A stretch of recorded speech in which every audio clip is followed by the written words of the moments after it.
Hello students, it's our English worksheet number 21 for class 10th, scheduled to be done on 22nd August 2020. Now welcome to New Education Policy 2020. Yes, now today we are discussing about New Education Policy. आपने बेटा news में बहुत सुना होगा कि new education policy अब 2020 में आई है, जो अभी पास होने के बाद आपके ऑलमोस्ट नेक्स्ट सेशन से स्टार्ट हो जाएगी, एप्लीकेबल होगी हमारे स्कूल्स में। तो new structure of education policy है क्या, आज हम ये देखेंगे और उसी से संबंधित हमारी वर्कशीट भी है। तो देखिए, new structure of education policy will be for 5+3+3+4। तो यहाँ देखिए, ये 5+3+3+4 का मतलब क्या है। तो फर्स्ट ये जो 5 है बेटा, इस 5 के भी 2 पार्ट्स हैं। पहले 3 इयर्स तो ये होंगे प्री स्कूल में। जब बच्चा, आपको पता है, स्कूल जाता है तो वैसे भी नर्सरी, केजी, यूकेजी, आपने एलकेजी ये सब सुना होगा। कोई बोलता है प्री नर्सरी, फिर उसके बाद केजी, देन फर्स्ट। तो वो जो 3 years of education before first class थी, जो क्लास 1 से पहले थी, वो प्री स्कूल, या उसका नाम रख दिया गया है बाल वाटिका। ये हमारी बाल वाटिका, बाल मतलब बच्चे और बच्चों की वाटिका है वो। वहाँ छोटे छोटे बच्चे अपने पेस पे, अपनी स्पीड से, अपने अकॉर्डिंग चीज़ों को सेंसरी अपने ऑर्गन से यूज़ करके, टच करके, महसूस करके, उस तरह से एक्सपेरिमेंटल अपने पेस पे मज़ा करते हुए पढ़ेंगे। अब बहुत ज़ोर ज़बरदस्ती वाली बात नहीं है, इसलिए उसमें फोकस किया गया बाल वाटिका, उस वर्ड, एक नया शब्द जो उसको दिया गया। उसके बाद देखिए बेटा, फिर है 3 से 6 साल तक के बच्चे तो प्री स्कूल या बाल वाटिका में पढ़ेंगे, जो उनकी 5 इयर्स की एजुकेशन है। देन एज 6 to 8 इयर्स, यानी कि जब आप फर्स्ट क्लास में आ जाते हैं, तो क्लास 1 में जब बच्चा आएगा तो क्लास 1 और 2 फाउंडेशन, नींव रखी जाती है। जैसे इस तरह से वो, आप सोच लीजिए कि शायद रिटन वर्क पे फोकस, उसके मोटर स्किल्स डेवलप हो चुकी हैं, पहले उसको एक्सपेरिमेंट चीज़ें करके देखने में, छोटे छोटे तरीक़ों से इंजॉय करते हुए। इससे पहले लर्निंग फ़न के साथ उन्होंने सीखा चीज़ों को, लेकिन शायद रिटन पे फोकस नहीं। अब फाउंडेशन होगी उसकी, यानी अब वो 3 आवर्स जो होंगे, रीडिंग, राइटिंग, अरिथमेटिक, उस पर और भी ज़्यादा थोड़ा सा फोकस होगा। फिर आ गया 8 to 11 years in class 3 to 5। जब बच्चा 8 साल का हो जाता है तो वो कक्षा 3 में आ जाता है। जब वो थर्ड क्लास में आ जाएगा तो 3rd से 5 प्रिपरेटरी, किसी भी चीज़ की देखो नींव बन गई, तो उसके बाद क्या है, उसकी तैयारी करनी है कि हमने कैसे आगे बढ़ना है। तो प्रिपरेटरी स्किल्स सारी जो 3rd से 5th क्लास के अंदर बच्चों को दी जाएंगी, उसको प्रिपरेशन 3rd से 5th क्लास में दी जाएगी।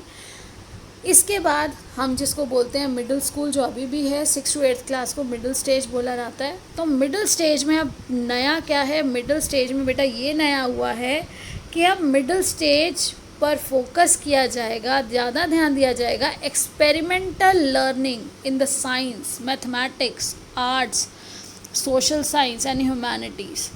एक्सपेरिमेंट करके देखना। आप साइंस में बहुत सारी चीज़ें देखते हैं बेटा, हवा ऐसे होती है, आप बहुत सारे एग्जाम्पल्स भी देखते हैं, एक्सपेरिमेंट्स देखते हैं जो आपके बुक्स में लिखे हुए हैं।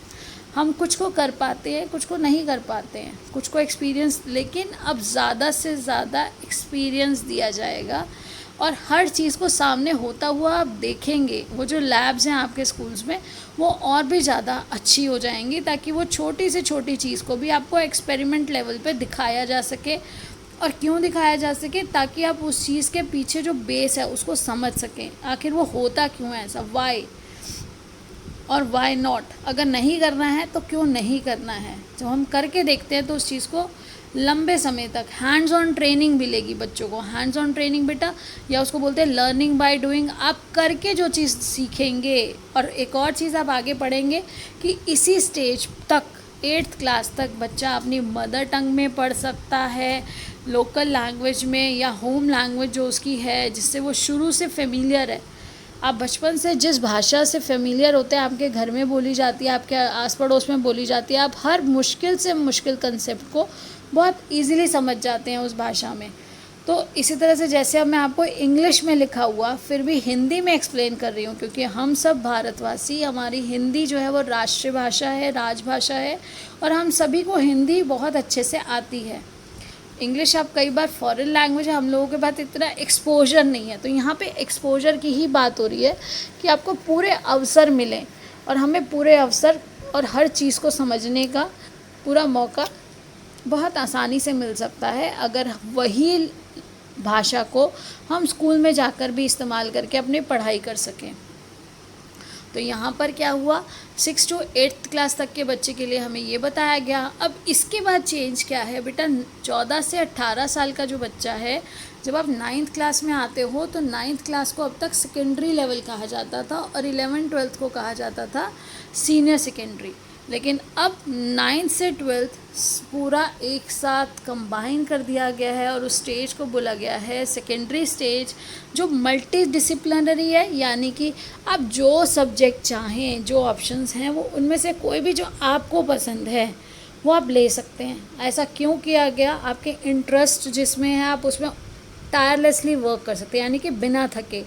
जो बच्चा जिस फील्ड में जाना चाहे, जहाँ पर उसका इंटरेस्ट है, ऐसा नहीं कि वो साइंस पढ़ रहा है तो वो कोई एक ऐसा सब्जेक्ट है इकोनॉमिक्स या सोशियोलॉजी, कोई भी चीज़ जो वो पढ़ना चाहता है, उसका इंटरेस्ट वहाँ पर भी है, तो अपने वो उन सब्जेक्ट्स के साथ उस सब्जेक्ट को भी पढ़ सकता है। पहले ऐसा होता था बेटा, अगर आपने आर्ट्स लिया यानी कि ह्यूमैनिटीज़ लिया तो आप सिर्फ उसी के ही रिलेटेड सब्जेक्ट्स पढ़ पाते थे, या कॉमर्स लिया तो वही बच्चा अकाउंट्स, बिजनेस स्टडीज़ और ये सब पढ़ेगा, दूसरा उससे अलग हो जाता था। लेकिन आज सबके पास ये इक्वल अपॉर्चुनिटी है कि वो जिस सब्जेक्ट को चाहे उसको ऑप्ट कर सकता है और उसके अकॉर्डिंग आगे अपने इंटरेस्ट और स्किल्स को डेवलप कर सकता है। अब देखिए यहाँ पर क्रिटिकल थिंकिंग क्या होता है। क्रिटिकल थिंकिंग होता है किसी भी सिचुएशन को एनालाइज कर सकना। एनालाइज करेंगे, उसे इवैल्यूएट करेंगे। कोई भी परिस्थिति है, कोई भी आपके सामने प्रॉब्लम आई है, तो आखिर कौन सी चीज़ हमारे पास है, क्या रिसोर्सेज हैं, अगर हम कुछ कर भी रहे हैं तो उसको क्रिटिकली कैसे एनालाइज। क्रिटिकल मतलब उसके पॉजिटिव और नेगेटिव, उसका सकारात्मक और नकारात्मक दोनों ही एस्पेक्ट्स को देखना है आपने, और उसमें आपके दिमाग में हमेशा ये क्वेश्चन होगा वाई और वाई नॉट। मैं ऐसा करूं तो क्यों करूं और क्यों ना करूं। और फिर अगर बच्चे के अंदर ये एस्पेक्ट डेवलप हो गया तो बच्चा ऑटोनॉमी यानी कि इंडिपेंडेंट लर्नर हो जाएगा। आप अपने डिसीजंस लेना सीख जाएंगे, जो आज 21st सेंचुरी में बहुत ज़रूरी है। हर बच्चे को डिसीजन लेना आना चाहिए। डिसीजन मेकिंग एक बहुत ज़रूरी स्किल है बेटा। 4 स्किल्स होती हैं, जो हमारी 4 स्किल्स 21st सेंचुरी की हैं, वही स्किल्स डेवलप करने की कोशिश की गई है, और वो डेवलप करने के लिए ही हमारा न्यू एजुकेशन जो पॉलिसी है उसको इंट्रोड्यूस किया गया है। आप उन्हें 4 C's भी कह सकते हैं। वो 4 C's कौन से हैं? क्रिटिकल थिंकिंग, जो पहला आपको ये दिया गया है। फिर है कम्युनिकेशन स्किल, तो आप जब चाहे अपनी भाषा में बोलना सीखेंगे तो कम्युनिकेट आप बहुत अच्छे से कर पाएगा, बच्चा अपनी बात को कह सकेगा। कम्युनिकेशन क्या होता है? कम्युनिकेशन स्किल आपके अंदर वो क्षमता डेवलप करना कि आप अपनी हर बात को पहुंचा सकें दूसरे तक, बहुत भली बात है, और दूसरे की बात को भी समझ सकें। फिर है कोलैबोरेशन, एक साथ टीम में मिलके काम करना सिखाना। जब आप एक्सपेरिमेंट्स करेंगे, सारी एक्टिविटीज़ स्कूल में करेंगे, 8th क्लास तक आपको इस तरह की सारी स्किल्स से इतना अच्छी तरह से आ जाएंगे, आप इतने अच्छे से एक दूसरे के साथ ग्रुप वर्क कर पाएंगे कि आप कोलैबोरेटिव कहीं पर भी किसी के साथ भी मिलकर इजीली काम कर सकेंगे। तो ये बेटा आप जब डेवलप करेंगे ना, तो इसे आपको कभी भी लाइफ में किसी भी सिचुएशन में कोई प्रॉब्लम नहीं आएगी। ये स्किल्स जो हैं ये हमें लाइफ लॉन्ग आगे लर्निंग के लिए ही डेवलप करवाई जा रही हैं। और 4th C है हमारा क्रिएटिविटी। जब आप अपने स्किल्स को, अपने इंटरेस्ट को डेवलप करेंगे तो आप उतना ही अच्छे से उसको एक्सप्रेस कर सकेंगे, अपनी क्रिएटिविटी को भी यूज़ कर सकेंगे। हर एक इंडिविजुअल बेटा यूनिक है, हर एक बच्चा यूनिक है, उसकी अलग अलग क्वालिटीज़ हैं, और जितना ऐसा एक्सपोजर दिया जाएगा, अपॉर्चुनिटी मिलेगी, आप और भी अच्छा ऐसा और उससे अच्छा कर सकेंगे, कुछ नया सोच पाएंगे। अब देखिए school exams will be held only for 3 levels। अब यहाँ 3 लेवल्स पे स्कूल एग्ज़ाम्स हो रहे हैं। एक क्लास 3 यानी कि फर्स्ट सेकंड में जब आपने फाउंडेशन कर लिया तो आपका एक बार एग्ज़ाम होगा। फिर उसके बाद 5th क्लास में जब आपकी प्रिपरेटरी स्टेज क्रॉस हुई तो एग्ज़ाम हुआ। फिर आपने जब एक स्टेज क्रॉस की, मिडिल स्टेज का फाइनल आपने सब कुछ अचीव किया यानी कि क्लास 8th में, तो आपका एक एग्ज़ाम होगा जो स्कूल एग्ज़ाम होगा स्पेशल। अब उसके बाद हो सकता है कि आपको उसके अकॉर्डिंग आगे चॉइस मिलेगी, आप कौन सी डिसिप्लिन में, कौन सी स्ट्रीम में या किस तरह की आपके इंटरेस्ट है, वो जजमेंट भी उसके बेस पे होगी। अब देखिए, assessment will shift to a formative style which will test higher order thinking skills, critical thinking, question based on concepts. तो हायर ऑर्डर स्किल्स बेटा, सबसे पहले स्किल ही यही क्रिटिकल थिंकिंग है हायर ऑर्डर स्किल्स में। हायर ऑर्डर स्किल्स में जैसे मैंने अभी आपको बताया 4 C's में भी होता है क्रिएटिव, एनालाइजिंग, या फिर आपका एनालाइजेशन के साथ इवैल्यूएशन, ये सब चीज़ें जो एप्लीकेशन, जो आपने पहले सब पढ़ा, सिर्फ उस ज्ञान को अपने पास रखने से कुछ नहीं होगा। किताबी ज्ञान कभी काम नहीं आया जब तक उसको कहीं अप्लाई ना किया जाए। तो ये आपके एप्लीकेशन के लिए ये सिस्टम आया है, ताकि आप उस ज्ञान को जो आप अचीव कर रहे हैं, नॉलेज, उसको आगे यूज़ कर सकें।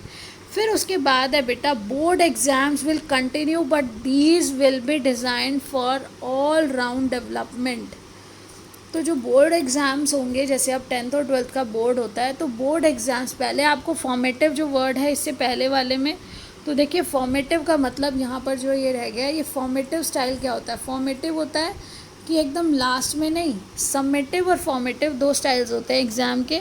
अभी तक आपका सबमिटिव था, यानी कि आपने पीरियोडिक किया, फिर essay 1 आया, essay 2 आया, लेकिन वो सबमिटिव असेसमेंट जो है आपकी, वो मिड टर्म एग्ज़ाम सितंबर में दिया, मार्च में बोर्ड एग्ज़ाम या आपका फाइनल एग्ज़ाम हो गए।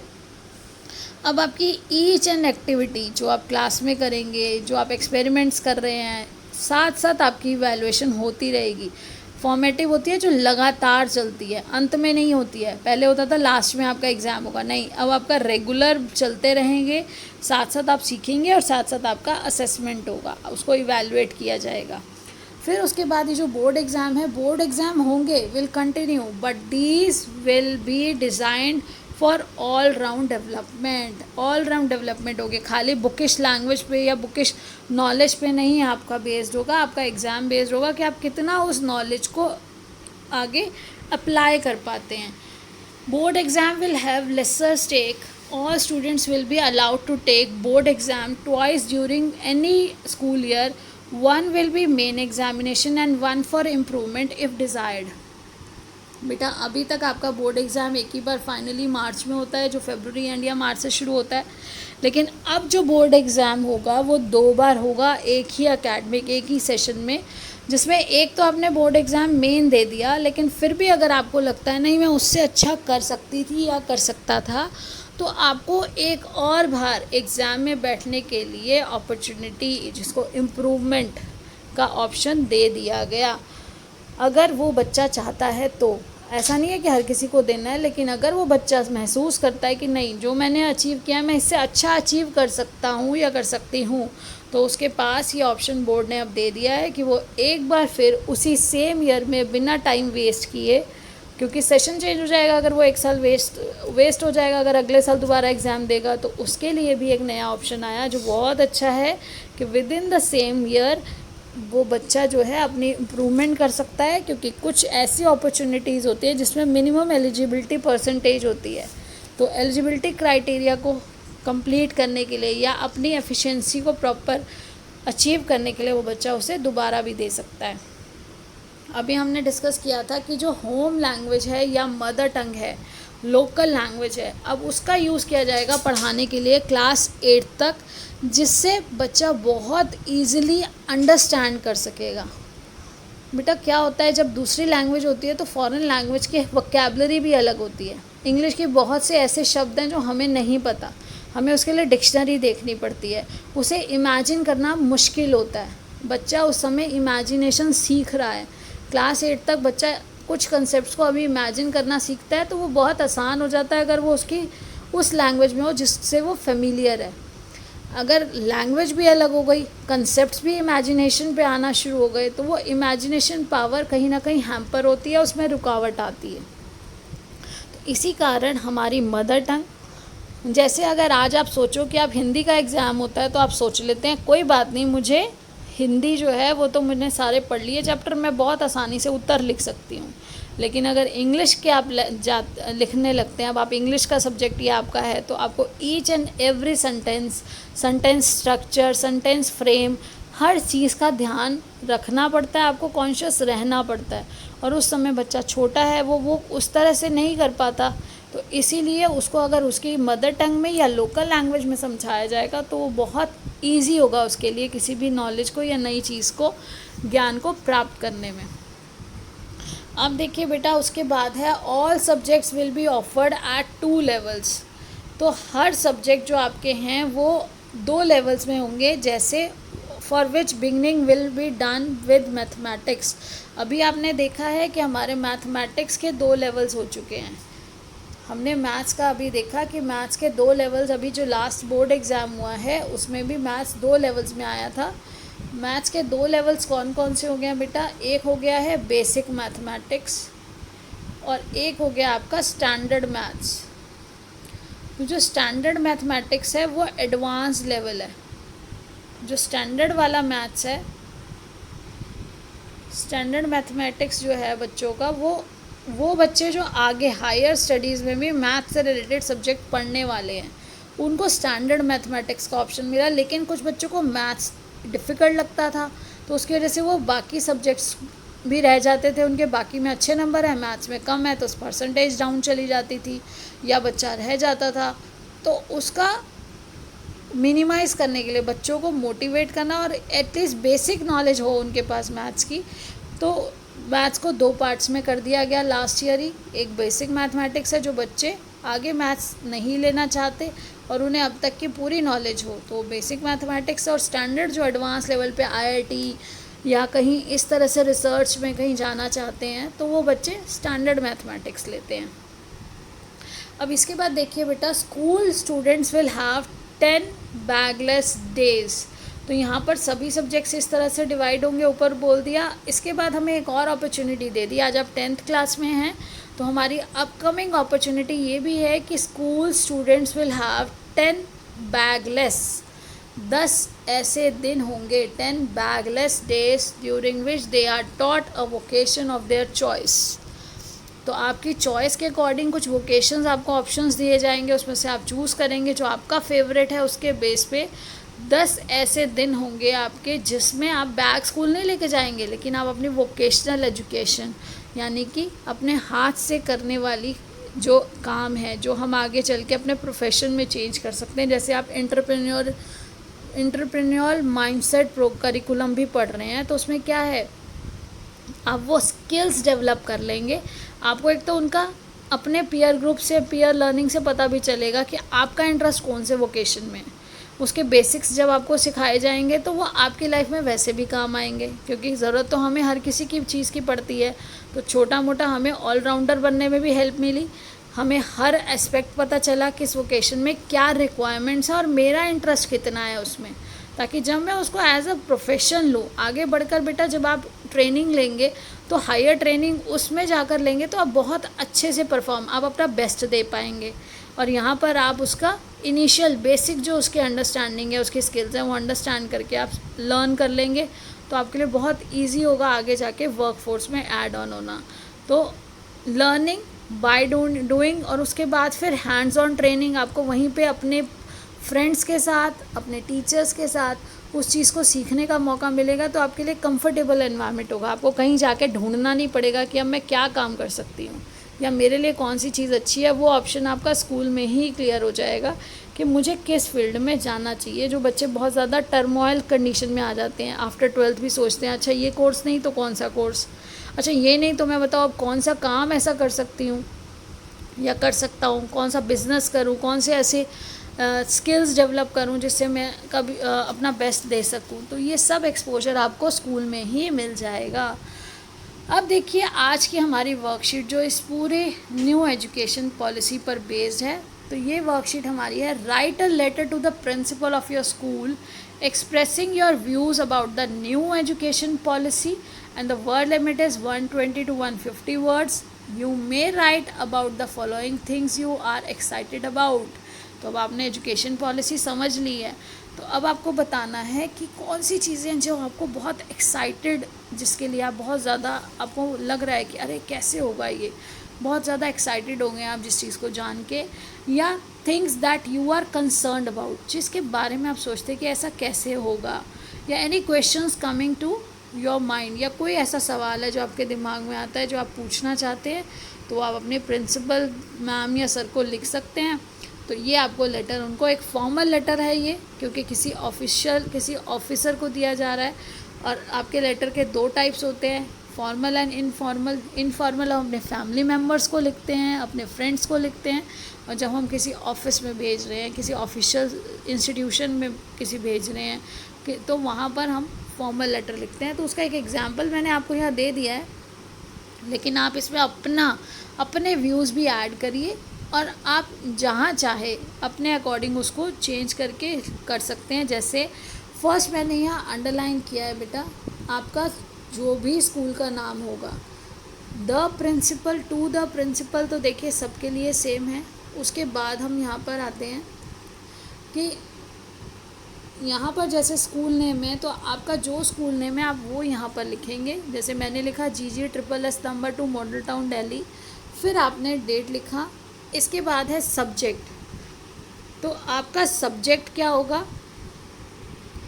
Regarding the new education policy, आप किसके बारे में बात करना चाहते हैं। आपको आपके एप्लीकेशन जो बोला गया है, जो लेटर लिखने के लिए कहा जाता है, उसमें आपको सब्जेक्ट मिल जाता है, तो किस बारे में है आपने वो लिखा, regarding the new education policy, respected madam और सर जो आपके प्रिंसिपल हैं, it seems that new education policy would be very helpful for all of us, हमारे लिए बहुत ही हेल्पफुल होगी न्यू एजुकेशन पॉलिसी, हमें ये लगता है।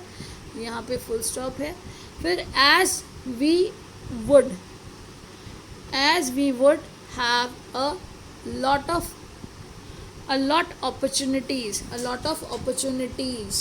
यहाँ ऑफ आएगा बेटा, a lot of opportunities to develop different skills and interest, आपको बहुत सारे एक्सपोजर्स, अपॉर्चुनिटीज़ मिलेंगी अलग अलग स्किल्स को डेवलप करने के, अपने इंटरेस्ट को बढ़ाने के लिए, वो भी कहाँ पर, स्कूल में ही, आपको कहीं जाके ढूंढने की ज़रूरत नहीं पड़ेगी। I am really excited to know about 10 bagless days for vocational training. देखिए बेटा, हम सब पढ़ाई कर रहे हैं, लेकिन हम सब का एक क्वेश्चन होता है कि अच्छा पढ़ोगे तो बड़े होकर क्या बनोगे, क्या यूज़ होगा। क्रिटिकल थिंकिंग यही तो कहती है कि जो मैंने एजुकेशन या नॉलेज अचीव किया उसका आगे एप्लीकेशन में क्यों कर रही हूँ, ये सब आज हम ये कर रहे हैं, हम ये वर्कशीट कर रहे हैं, तो क्यों कर रहे हैं। हर चीज़ के पीछे एक, जब आपके पास क्यूरोसिटी होगी, जानने की इच्छा होगी, तो आप उस काम को और भी अच्छे से कर पाएंगे, क्योंकि आपको एक पुशअप मिल जाएगा उससे कि हाँ ये चीज़ मेरे लिए बहुत ज़रूरी है, इससे सीखने के बाद ऐसा होगा। तो वोकेशनल ट्रेनिंग भी आपको जब स्कूल में मिल जाएगी तो एक बहुत अच्छा एक्सपोजर होगा वो, आप हम सभी के लिए भी और आप बच्चों के लिए भी। उसके बाद देखिए बेटा, वोकेशनल ट्रेनिंग, यहाँ पर है वोकेशनल ट्रेनिंग एंड ऑप्शन। तो वोकेशनल ट्रेनिंग एंड ऑप्शन किस चीज़ का मिल गया हम सबको, for desired multi disciplinary subjects.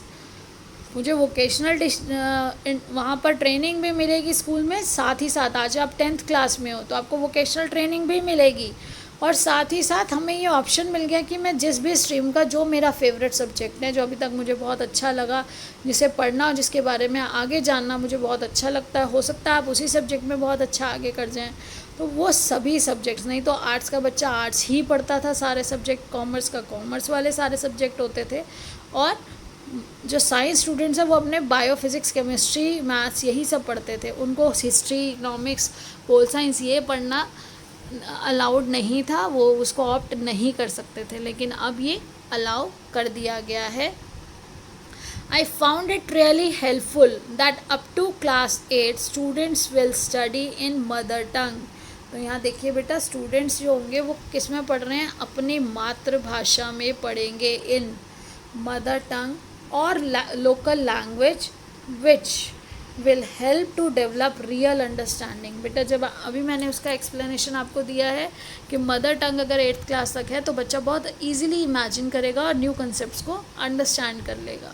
The only question I want to ask is related to the content required to be covered. लेकिन आज ये नहीं समझ आता कि अगर एप्लीकेशन बेस्ड हो गया सब कुछ, ऑलराउंड डेवलपमेंट पे बेस्ड हमारा बोर्ड एग्ज़ाम होगा, तो हमारा सिलेबस या एग्ज़ामिनेशन सिस्टम में वो कैसे हम कवर करेंगे और कितना होगा, कैसे वो चीज़ डिफ़ाइन की जाएगी। तो यही चीज़ है, the only question I want to ask is related to the content required to be covered for such exam system and its application in our future. और आगे वो हम कैसे यूज़ कर पाएंगे। जैसे 3rd क्लास में एग्ज़ाम होगा, 1st 2nd में अब तक तो बच्चे बहुत सारे एग्ज़ाम देते थे, तो अब 3rd में होगा, फिर 5th में होगा और 8th में होगा स्कूल एग्ज़ाम।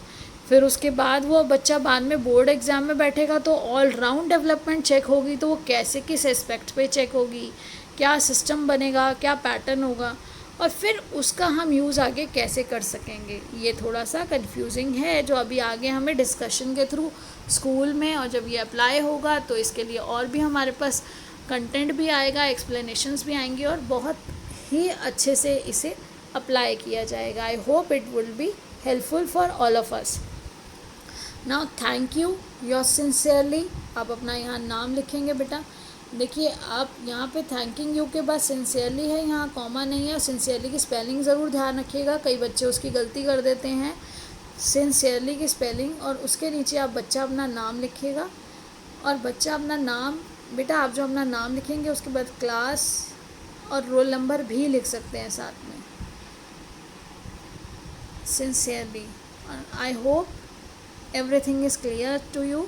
आप अपने और भी इसमें जो बेटा डाउट्स हैं, कंसर्न्स हैं, एक्साइटमेंट के जो पॉइंट्स आपको लगे, जो बहुत अच्छे लगे, इसमें ऐड ऑन कर सकते हैं। ये सिर्फ एक एग्ज़ाम्पल आपको दिया गया है, आप इस एग्ज़ाम्पल को यूज़ करते हुए अपना और भी इसमें ऐड ऑन कीजिए। And keep learning, stay happy, stay blessed. Thank you so much, have a nice day.